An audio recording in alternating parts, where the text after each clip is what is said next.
The barn smelled of old hay and leather, mixed with the lingering scent of horses that had been moved to the winter pasture weeks ago. Maria's singing bird pulled the rough wool blanket tighter around her shoulders as another gust of October wind rattled the wooden walls. Through the gaps between the boards, she could see the flickering lights from the main house where the Henderson family gathered around their evening fire. 3 months had passed since she first knocked on their door, her Apache heritage written plainly in her dark skin and the traditional beadwork on her worn dress. Most ranchers in these parts would have turned her away without a second thought, but Sarah Henderson had looked past the color of her skin to see a young woman in desperate need. The barn had become her sanctuary, a place where she could wait and hope for news that never seemed to come. Every morning, Maria would wake before dawn and make her way to the house to help with the endless chores that kept a ranch running. She scrubbed floors until her knees ached, tended the vegetable garden behind the kitchen, and helped Sarah with the cooking and mending. The work was hard but honest, and the Henderson family treated her with more kindness than she had known in months.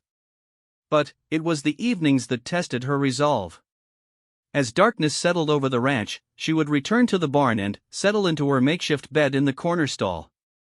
The silence would stretch on endlessly, broken only by the sound of wind and the occasional call of a coyote in the distance. In those quiet hours, her mind would drift to memories of another time, another place, when her world had been filled with the warmth of campfires and the sound of familiar voices speaking in her native tongue. She remembered the day everything changed with painful clarity. The soldiers had come at dawn, their blue uniforms stark against the red earth of the reservation. They spoke of relocated families and new opportunities, but their words carried the weight of finality. Her people were being scattered like seeds on the wind, sent to distant places where the government believed they would cause less trouble. Jack Morrison had been different from the other soldiers. While his companions barked orders and handled the Apache families with rough efficiency, Jack had approached her with gentle words and careful movements. His eyes, the color of summer sky, had held genuine concern when he helped her gather her few belongings. When she stumbled under the weight of her pack, he had steadied her with a touch that was both protective and respectful. During the long journey to the new reservation, Jack had ridden beside the wagon train, making sure the families had enough water and rest. In the evenings, when the official duties were done, he would find reasons to check on her welfare. Their conversations began with simple questions about her comfort, but gradually grew into something deeper. He told her about his childhood on a farm in Kansas, about the sister he missed and the dreams he carried of someday having land of his own. Maria found herself sharing stories of her grandmother's wisdom, the seasonal ceremonies of her people, and the pain of watching her traditional way of life disappear. Jack listened without judgment, his presence becoming a source of comfort during the most difficult period of her life. When he smiled, the harsh lines of his face would soften, and she could see the man he might have been if circumstances had been different. The night before they reached the new reservation, Jack had taken her aside under the cover of darkness. The moon was full, casting silver light across the desert landscape, and his voice was barely above a whisper when he spoke. He told her that his duty would end when they arrived at their destination, but his feelings for her would not. He promised to find a way to stay in touch, to write letters that would bridge the distance between their worlds. When they parted the next morning, Jack had pressed a small piece of paper into her hand. On it, he had written the address where she could reach him, along with words that made her heart race with possibility. He had written that love could overcome any obstacle, that he would find a way for them to be together despite the forces that sought to keep them apart. The new reservation had been a harsh place, overcrowded and lacking in the basic necessities of life. The government officials spoke of adaptation and progress, but Maria could see only the desperation in the eyes of her displaced people. Food was scarce, medical care was almost non-existent, and the traditional structures that had held their community together were crumbling under the pressure of forced change. She had written to Jack within the first week, pouring her heart onto paper in the careful English script that the missionaries had taught her years before. She described the conditions on the reservation, her fear for the welfare of her people, and her longing to see him again. Days turned into weeks as she waited for a response, checking daily with the few reservation officials who handled mail delivery. When no letter came after a month, Maria began to worry that her message had gone astray. She wrote again, this time keeping her words shorter and more direct. She told Jack about her daily struggles, about the children who cried from hunger and the elders who spoke of better days that would never return. She ended the letter by asking if he had forgotten his promises, if the distance between them had made his feelings fade like morning mist. The second letter also went unanswered, and Maria felt the first stirrings of doubt creep into her heart. She tried to convince herself that military duties might be keeping him too busy to respond, or that the mail system between the reservation and the army posts was unreliable. But, as more weeks passed without word, other possibilities began to torment her thoughts. Perhaps Jack had realized that their different backgrounds made a relationship impossible. Maybe his family or his commanding officers had convinced him that a future with an Apache woman would destroy his military career. Or worse, perhaps his kind words and gentle manner had been nothing more than a soldier's way of making a difficult assignment easier to bear. The reservation continued to deteriorate as winter approached. Disease spread quickly through the overcrowded living quarters, and the promised government supplies arrived sporadically and in insufficient quantities. Maria watched her people struggle to survive in conditions that seemed designed to break their spirit, and she made a decision that would change everything. Using the money she had saved from selling her few remaining pieces of jewelry, Maria bought passage on a supply wagon headed east. She told the driver she was going to visit relatives, but her real destination was the town near Jack's last known location. She carried his address in her pocket like a talisman, along with a heart full of hope and determination. The journey had been long and difficult, marked by suspicious stares and occasional hostility from fellow travelers who viewed her with mistrust. She had learned to keep her head down and speak only when necessary, using the English words that marked her as educated but could not erase the heritage written in her features. When she finally reached the town where Jack was supposed to be stationed, Maria discovered that his unit had been transferred months earlier. The clerk at the military office was indifferent to her inquiries, suggesting she try the main administrative office in the territorial capital. But the capital was hundreds of miles away, and Maria's small store of money was nearly exhausted. That was when she had found herself on the doorstep of the Henderson ranch, hungry and desperate for work. Sarah Henderson had taken one look at the young woman standing in her yard and recognized the signs of someone who had traveled far and suffered much. Without asking many questions, she had offered Maria a place to stay and honest work in exchange for room and board. Now, 3 months later, Maria had established a routine that gave structure to her days but could not quiet the questions that haunted her nights. She had written 2 more letters to Jack, sending them to the forwarding address the military clerk had provided. Like the others, these messages had disappeared into silence, leaving her to wonder if she had been a fool to believe in promises made under a desert moon. The Henderson family had grown to depend on her help, and Maria found satisfaction in the physical work that kept her hands busy and her mind occupied during daylight hours. She had learned to milk cows, churn butter, and preserve vegetables for the winter months ahead. Sarah Henderson had begun teaching her more advanced cooking techniques, and even stern Mr. Henderson had started to nod approvingly when he saw the quality of her work. But, as each day ended and she returned to her solitary space in the barn, the weight of uncertainty would settle over her like a heavy cloak. She would lie on her simple bed of straw and blankets, staring up at the barn roof where mice scurried between the rafters, and wonder if she was waiting for a man who had already forgotten she existed. Sometimes, in the darkest hours before dawn, Maria would allow herself to imagine different scenarios. Perhaps Jack was searching for her just as desperately as she was searching for him. Maybe his letters to her had also gone astray, leaving him to wonder if she had lost interest or found someone else. The thought that they might both be suffering from the same uncertainty gave her a strange kind of comfort. Other times, she would force herself to consider more practical possibilities. Jack might have been killed in some military action, his death unrecorded in any official documents that would reach her. Or he could have been injured and transferred to a distant medical facility, unable to communicate with anyone from his past. These thoughts were painful, but they were preferable to the alternative that he had simply chosen to abandon their connection. As winter approached and the nights grew colder, Maria found herself clinging more tightly to the memories of their brief time together.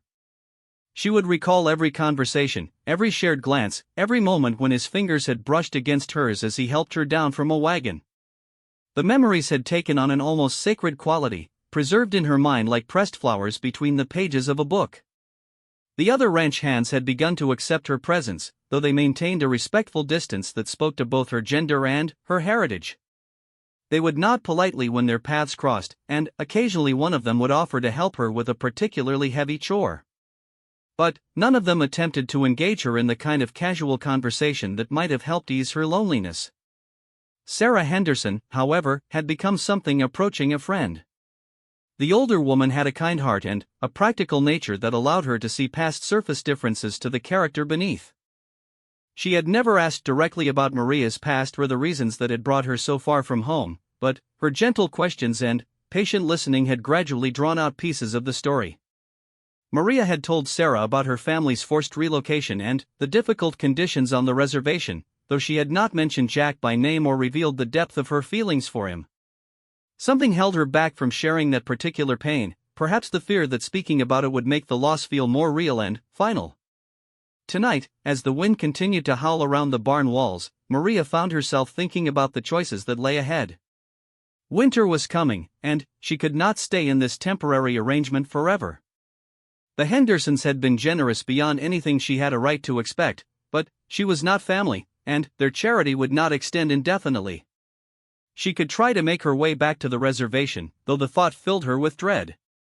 The last reports she had heard suggested that conditions had only worsened during her absence. Disease and malnutrition were taking their toll, and the government promises of improvement seemed as empty as ever. Alternatively, she could try to build a new life in this part of the country, perhaps finding permanent domestic work with a family that would accept her heritage. The idea had merit, but it would mean giving up any hope of finding Jack or receiving word from him. It would mean accepting that their brief connection had been nothing more than a beautiful dream. As she pulled the blanket more tightly around her shoulders and listened to the familiar night sounds of the ranch, Maria made a silent promise to herself. She would give it until the first snow, which usually came in late November or early December. If no word came from Jack by then, she would accept that their paths were not meant to cross again. She would stop waiting for letters that might never come and start making plans for a future that did not include the soldier with sky-blue eyes who had stolen her heart during the most difficult journey of her life. The decision brought a strange mixture of relief and sorrow. Relief because it gave her a definite timeline, a point at which the uncertainty would end one way or another. Sorrow because it meant acknowledging the possibility that her hopes had been built on nothing more substantial than desert mirages.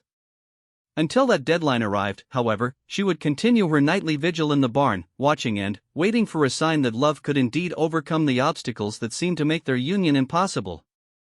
Each sunset would bring both the pain of another day without word and the hope that tomorrow might finally bring the message that would change everything. Outside, the wind began to quiet as the storm moved on toward the eastern plains. Maria closed her eyes and tried to find sleep, carrying with her the image of a man in a blue uniform who had once promised that distance would not diminish the feelings they had discovered together under a desert moon. Whether that promise would prove true remained to be seen, but, for now, faith was all she had left to sustain her through the long nights ahead. The first snow came early that year, dusting the ranch with white crystals that caught the morning light like scattered diamonds. Maria stood at the barn door, watching the flakes fall in lazy spirals, and felt the weight of her self-imposed deadline settling heavily on her shoulders. According to her promise to herself, this should have been the moment to abandon hope and start planning for a future without Jack Morrison. But, as she watched Sarah Henderson hurry across the yard with a shawl pulled tight against the cold, something inside Maria rebelled against surrender. The snow was light, barely covering the ground, and winter had officially arrived weeks ahead of schedule. Surely that changed the terms of her agreement with fate. She decided to extend her deadline until Christmas, giving herself another month to wait for word that might yet come. The decision to stay longer coincided with a change in her relationship with the Henderson family. As the weather turned colder and the outdoor work became more challenging, Sarah had begun inviting Maria to spend her evenings in the main house rather than retreating to the unheated barn. At first, Maria had politely declined, unwilling to impose further on their hospitality. But, when Sarah explained that she could use help with the winter sewing and mending, Maria found herself accepting the invitation. The evenings in the Henderson parlor became a source of unexpected comfort. While Sarah worked on quilting and Mr. Henderson read his farming journals by lamplight, Maria would sit near the fire with a basket of mending, listening to their quiet conversations about ranch business and neighborhood news. Sometimes their teenage son Tom would join them, sharing stories from his day or asking Maria to help him with arithmetic problems that challenged his limited patience. It was during one of these peaceful evenings that Maria first heard Jack's name spoken aloud. Tom had been reading from a local newspaper, stumbling over the longer words as he shared items of interest with the family. Most of the news concerned cattle prices and territorial politics, subjects that held little interest for Maria. But, when Tom mentioned a story about army units being reorganized following conflicts with hostile tribes, her attention sharpened. The article was brief and filled with military terminology that Tom struggled to pronounce correctly, but Maria caught enough details to understand that several companies of soldiers had been reassigned to frontier posts after successful campaigns in disputed territories. No individual names were mentioned, but the descriptions of unit movements and new postings painted a picture of an army in constant motion, with soldiers being transferred from one assignment to another with little regard for personal connections or promises. After Tom finished reading, Maria excused herself and stepped outside into the cold night air, her mind racing with new possibilities. If Jack's unit had been involved in active campaigns, it would explain the lack of communication. Soldiers in the field would have limited opportunities to send or receive personal mail, especially when dealing with hostile situations that required their complete attention. The thought gave her hope, but it also raised troubling questions. Military campaigns against hostile tribes often resulted in casualties, and Maria had no way of knowing whether Jack had survived whatever conflicts his unit might have encountered. The newspaper article had mentioned successful campaigns, but success in military terms did not necessarily mean that everyone had returned unharmed. As the weeks passed and winter settled more firmly over the ranch, Maria found herself paying closer attention to news from the outside world. She would listen carefully when Tom read from the papers, hoping to catch any mention of Jack's unit or information about soldiers being reassigned to posts where mail delivery might be more reliable. The process was frustrating, as military news tended to be reported in general terms that reveal little about individual soldiers or specific units. During this time, Maria's relationship with Sarah Henderson deepened into something approaching genuine friendship. The older woman had begun to confide her own worries about ranch life, sharing concerns about cattle prices, weather patterns, and the challenges of raising a son in such an isolated environment. In return, Maria found herself opening up about her past in ways she had not expected. She told Sarah about her grandmother, a respected healer among her people who had taught Maria the traditional ways of identifying and preparing medicinal plants. She described the seasonal ceremonies that had marked the passage of time in her childhood, and the painful process of watching those traditions fade as her people were forced to adapt to life on the reservation. Sarah listened to these stories with the attention they deserved, asking thoughtful questions and showing genuine interest in learning about a culture so different from her own.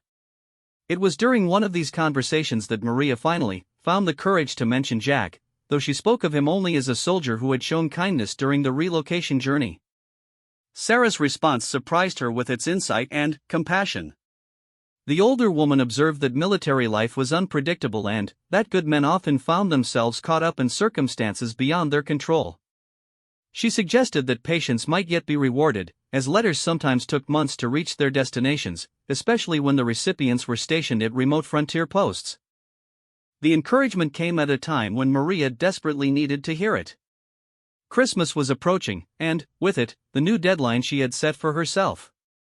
The extended wait had become increasingly difficult to bear, as each day without news made it harder to maintain faith in eventual reunion.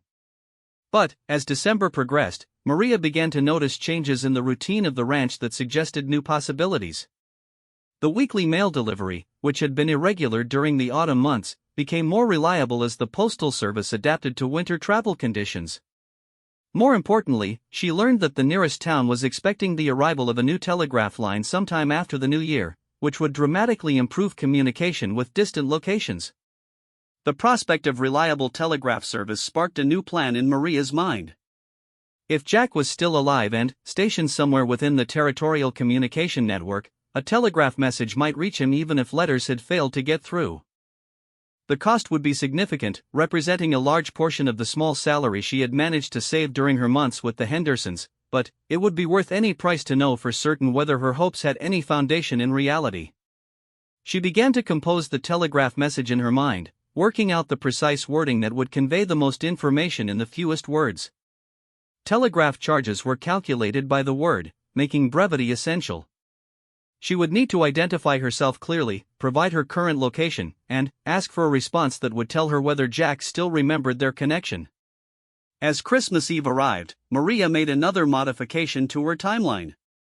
She would wait until the telegraph service was operational and try one final time to reach Jack through that medium. If no response came within a reasonable time, she would accept that their brief encounter had been destined to remain nothing more than a cherished memory. The Christmas celebration at the Henderson Ranch was modest but warm, marked by the exchange of simple gifts and a special dinner that featured the best preserved foods from their autumn harvest. Sarah had surprised Maria with a warm winter coat, sewn during the long evening hours when Maria had assumed the older woman was only working on family projects. In return, Maria had used her knowledge of traditional crafts to create beaded decorations that brought color and beauty to the simple ranch house. The holiday gathering included neighbors from surrounding ranches, and Maria was touched by the acceptance she encountered from people who might easily have viewed her with suspicion or hostility. The frontier had a way of breaking down social barriers when survival depended on mutual cooperation, and Maria's reputation as a reliable worker had preceded her into the broader community.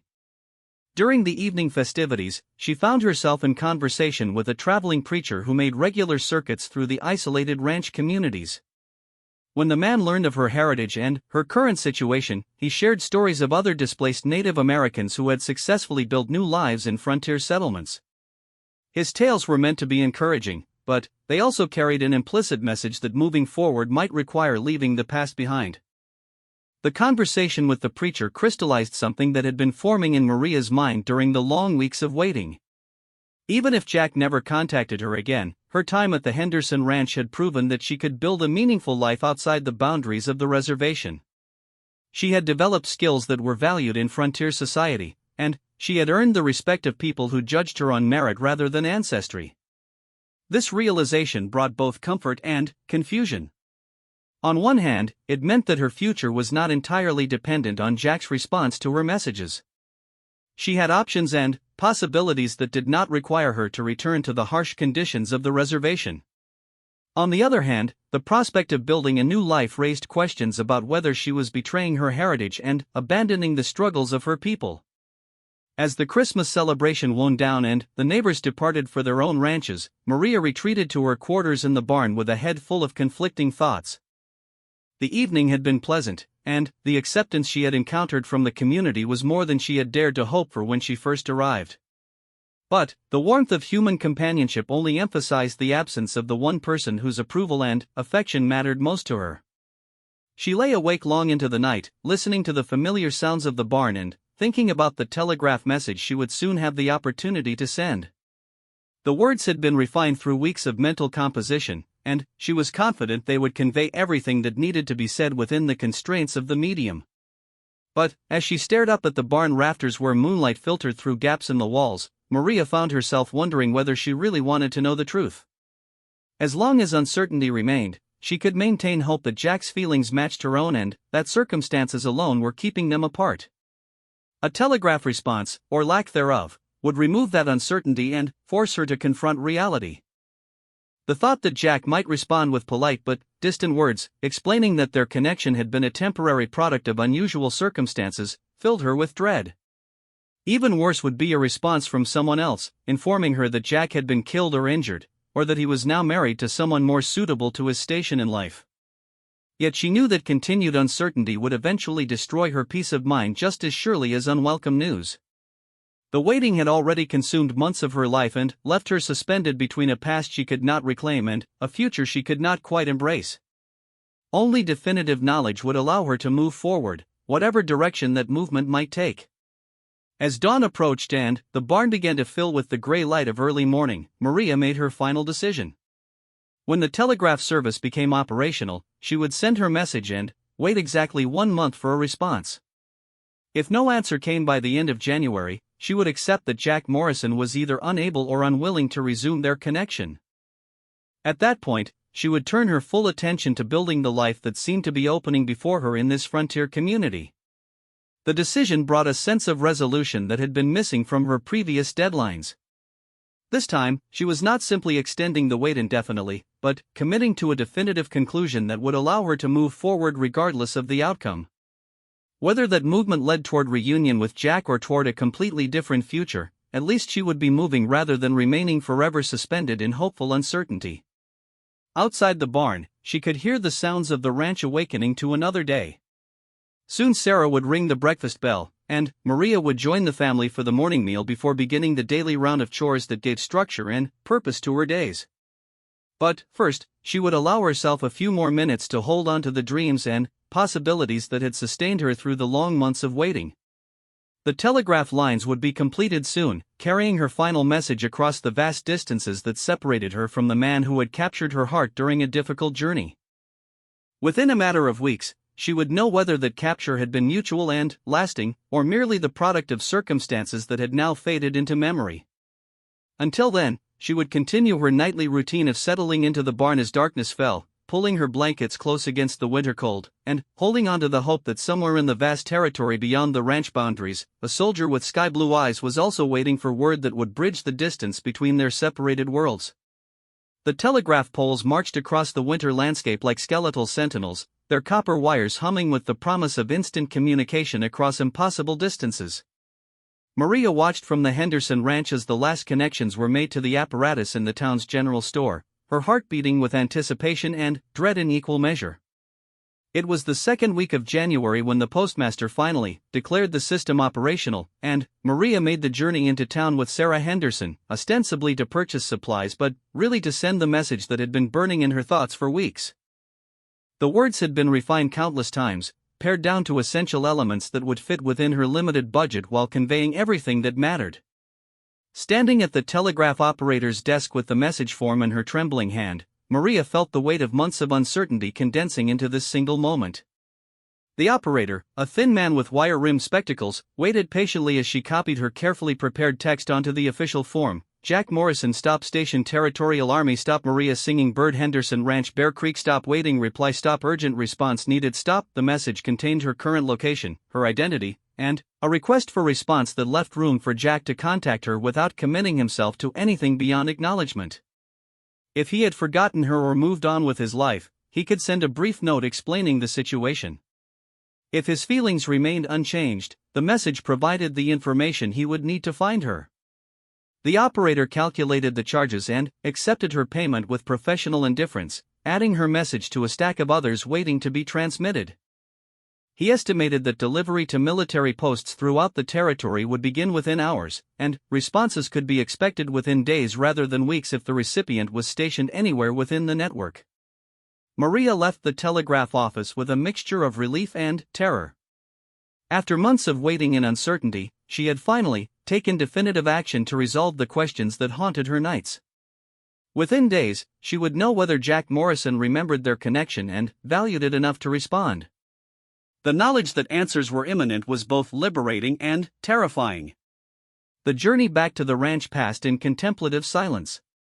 Sarah Henderson seemed to sense that something significant had occurred in town, but she respected Maria's privacy and limited her conversation to practical matters concerning the purchases they had made.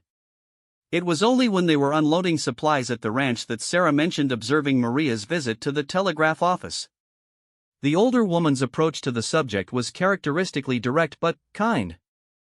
She noted that sending telegraph messages was expensive and usually indicated urgent business, and she wanted to ensure that Maria had not encountered some crisis that required assistance.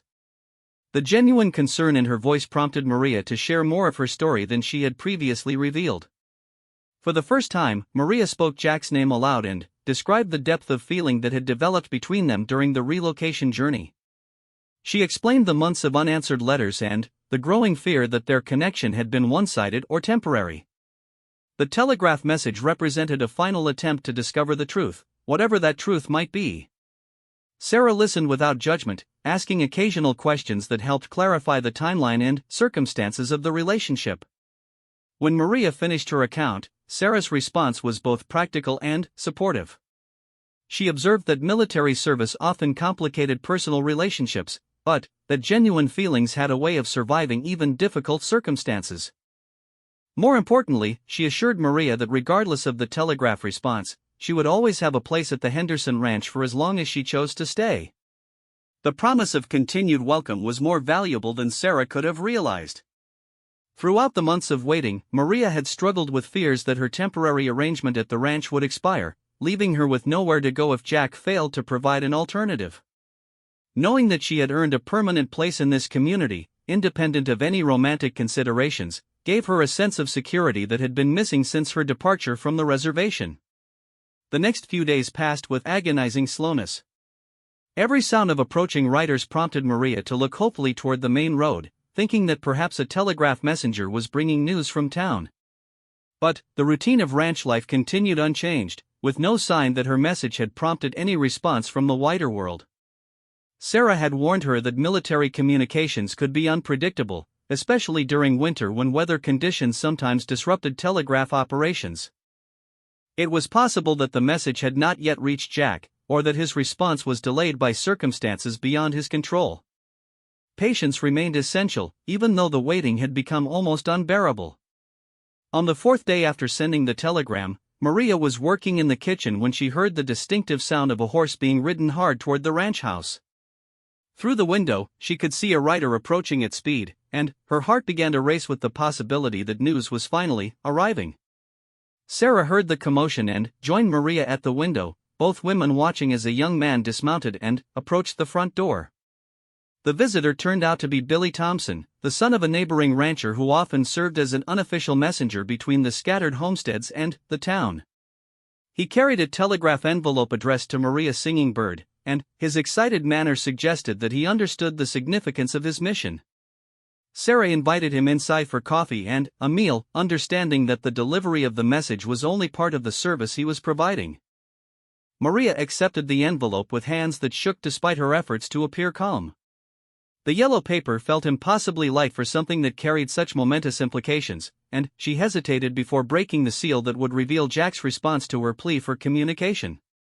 When she finally opened the message and read the brief text inside, the words seemed to dance before her eyes as her mind struggled to process their meaning. The telegram was indeed from Jack Morrison, sent from a military post 300 miles to the south, and its contents exceeded her most optimistic hopes. The message read, "Maria, stop searching for you. 8 months. Stop letters never received. Stop resigned commission coming to you. Stop will arrive within 2 weeks. Stop Jack Morrison. Stop." The implications of the brief text were staggering. Not only had Jack remembered their connection, but he had been actively searching for her for 8 months, suggesting that his feelings had grown stronger rather than weaker during their separation. More incredibly, he had resigned his military commission and was traveling to find her, indicating a level of commitment that went far beyond casual affection. Sarah took one look at Maria's face and understood that the news was good. Without waiting for explanation, she began making preparations for an extended celebration, sending Billy Thompson back to town with invitations for neighboring families to join them for an impromptu gathering that evening. The frontier community had followed Maria's story with interest, and her friends would want to share in the joy of this long-awaited resolution. The news that Jack had been searching for her transformed Maria's understanding of the months of silence that had caused her so much anguish. Instead of indifference or forgetfulness, the lack of communication had resulted from the same postal system failures that had prevented her letters from reaching him. Both of them had been writing to addresses that were no longer accurate, their messages disappearing into the vast inefficiency of frontier mail delivery. More importantly, Jack's decision to resign his commission demonstrated a commitment that went beyond anything Maria had dared to hope. Military careers provided security and status that few men would abandon lightly, especially for the uncertain prospects that came with life on the frontier. His willingness to give up that security for the possibility of a future with her suggested feelings that matched her own in depth and sincerity. The 2 weeks that followed the telegram's arrival passed in a whirlwind of preparation and anticipation. Sarah Henderson threw herself into the task of making the ranch ready to receive their important visitor, enlisting Maria's help in cleaning, cooking, and organizing accommodations. The older woman's enthusiasm for the romantic reunion was infectious, and her practical preparations helped Maria channel her nervous energy into productive activity. During this period, Maria found herself thinking seriously about the future in ways that had been impossible during the months of uncertainty. Jack's resignation from the military meant that they would need to build a life together from scratch, without the security of military pay and housing. The prospect was both exciting and daunting, requiring careful consideration of practical matters that romance alone could not resolve. She and Sarah spent long hours discussing the possibilities that might await a former soldier and an Apache woman on the frontier. The most obvious option was farming or ranching, activities that required hard work but offered the potential for independence and prosperity. Jack's military experience would have taught him valuable skills in organization and leadership, while Maria's knowledge of traditional plant medicine and her proven abilities in domestic management would contribute significantly to any homesteading venture. The conversation also touched on the social challenges they would face as an interracial couple in a society that often viewed such relationships with suspicion or hostility. Sarah's acceptance and that of the Henderson neighbors had been gratifying, but not all frontier communities would be equally tolerant. They would need to choose their location carefully, seeking places where competence and character mattered more than racial heritage. Despite these practical concerns, Maria's dominant emotion during the waiting period was joy.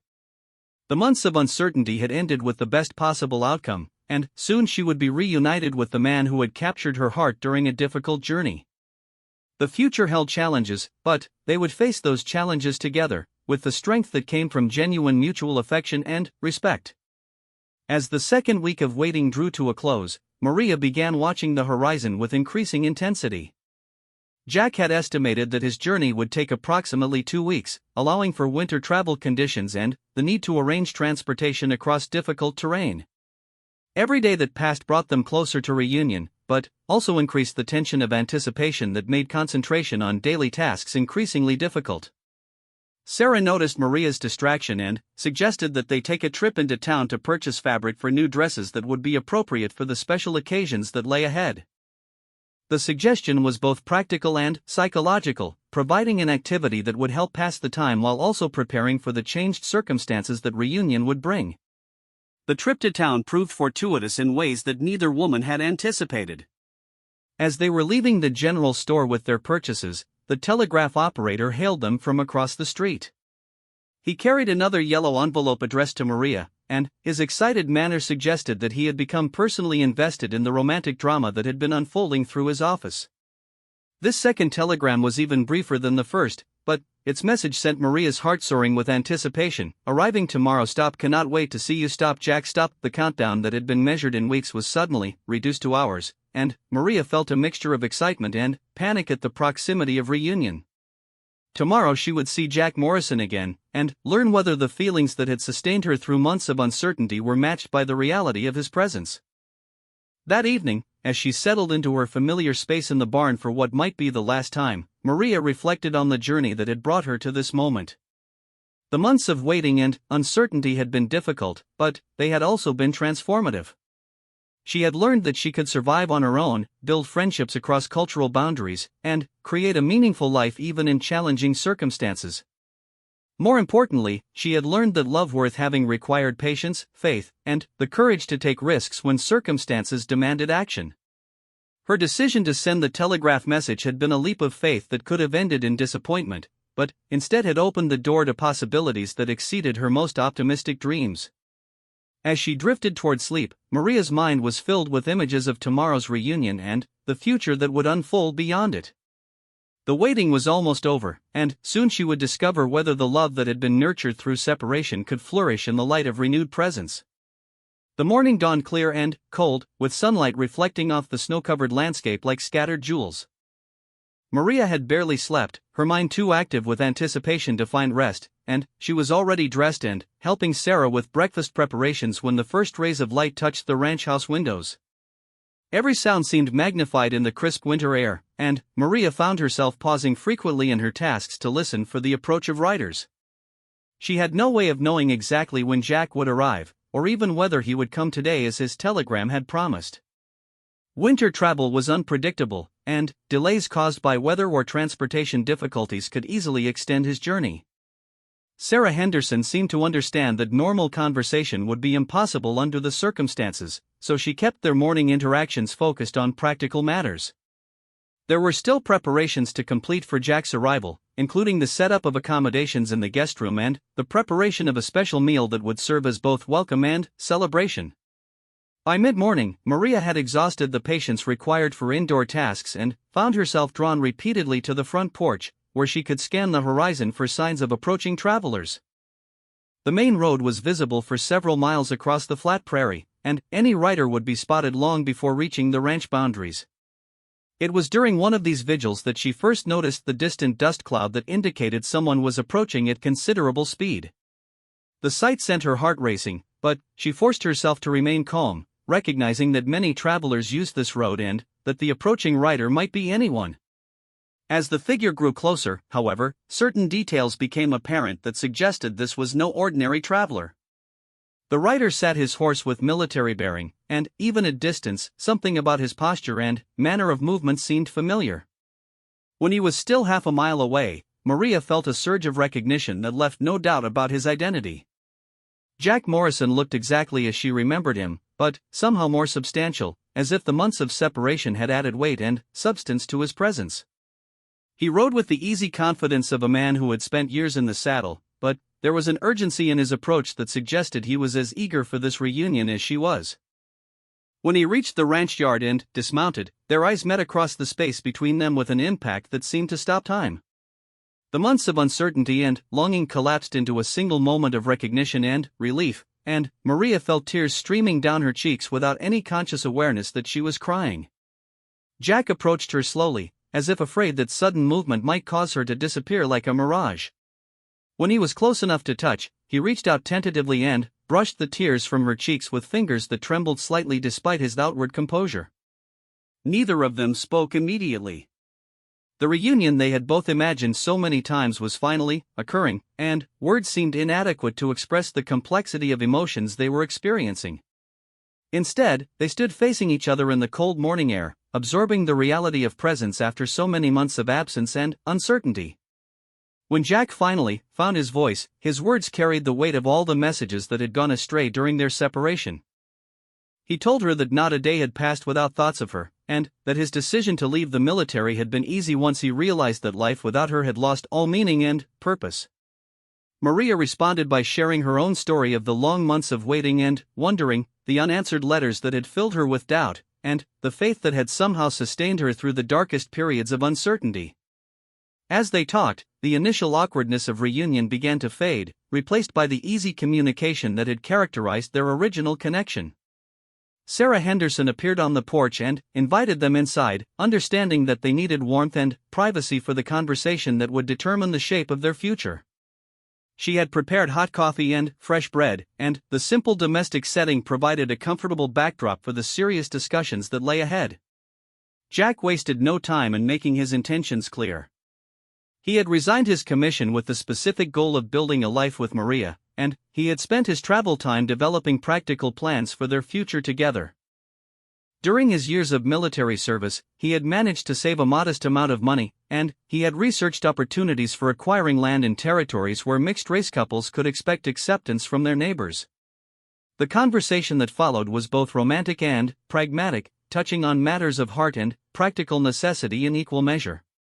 Jack had identified several regions where farming or ranching offered good prospects for hard-working couples, and where the social environment would be tolerant of their unusual pairing.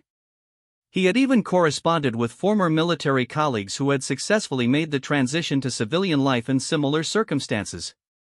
Maria found herself impressed by the thoroughness of Jack's planning and his obvious commitment to making their relationship work despite the social obstacles they would face.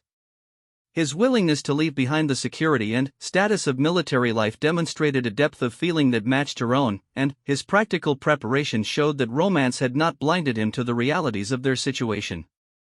As the day progressed, the initial excitement of reunion settled into the deeper satisfaction of renewed companionship. They walked around the ranch together, with Maria showing Jack the work she had been doing and the life she had built during their separation. He was clearly impressed by her adaptation to frontier life and the respect she had earned from the Henderson family and their neighbors. The evening brought a celebration dinner that included several neighboring families who had followed Maria's story with interest and wanted to meet the man who had inspired such devotion. The gathering was warm and welcoming, with Jack quickly establishing himself as someone who could fit comfortably into the frontier community. During the dinner conversation, practical details of their future began to emerge more clearly. Jack had identified a homestead opportunity in a valley approximately 200 miles south, where a former military colleague had established a successful ranch and was looking for reliable neighbors to help build a thriving community. The land was available under favorable terms, and the existing residents had proven themselves tolerant of diversity in backgrounds and heritage. The plan would require them to wait until spring for travel, as winter journeys across such distances would be dangerous and potentially impossible. This timing suited everyone involved, as it would give Jack and Maria time to formalize their relationship through marriage and make thorough preparations for the challenges of homesteading. Sarah Henderson was delighted by the prospect of hosting a wedding at the ranch, and she immediately began planning a celebration that would bring together the scattered frontier families who had become Maria's extended community. The event would serve multiple purposes, celebrating the union while also demonstrating the couple's acceptance by their neighbors. As the evening wound down and the guests departed for their own homes, Jack and Maria found themselves alone for the first time since his arrival. They sat by the fire in the Henderson parlor, talking quietly about their experiences during the separation and their hopes for the future that was now opening before them. Jack shared stories of his search for her, describing his frustration when military transfers made it impossible to maintain reliable addresses for correspondence. He had written dozens of letters that had never reached her, and had spent his leave time traveling to various locations where he thought she might have gone. The telegram had been his final desperate attempt to locate her before abandoning hope entirely. Maria told him about her decision to leave the reservation and the kindness she had encountered from the Henderson family. She described the growth in confidence and capability that had come from proving herself in frontier society, and the way that experience had prepared her for the challenges that lay ahead.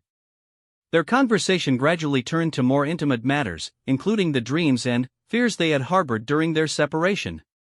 Both admitted to moments when doubt had threatened to overcome faith, when the practical obstacles to their relationship had seemed insurmountable.